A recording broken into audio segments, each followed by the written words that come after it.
අද අපි කතා කරන්නේ බොහෝ දුරට අමතක වී ගිය ඒ ජීවිතයට අත්‍යවශ්‍යම දෙයක් ගැන. ඒ තමයි අපේ මනසට නිදහස ලබා දීම ගැන.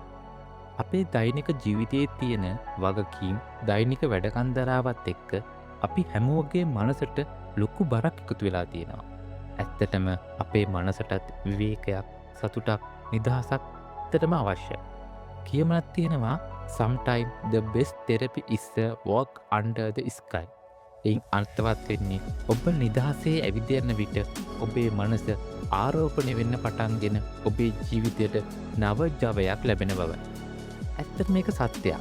ඔබ ගමනක් යන විට වෙන්න පුළුවන්. එහෙම නැත්නම් ඔබ උද්‍යානයකට, පෙරළකට, කඳු වැටියකට හෝ ඔබේ ආදරණීය මිතුරා සමග විනෝද ගමනක් යන විට ඒ හැම විටම ඔබේ මනස සතුටින් සැහැල්ලුවෙන් පිරිසිදු වෙන්න පටන් ගන්නවා. ඒ මගින් ඔබේ ආත්මය පිරී යනවා.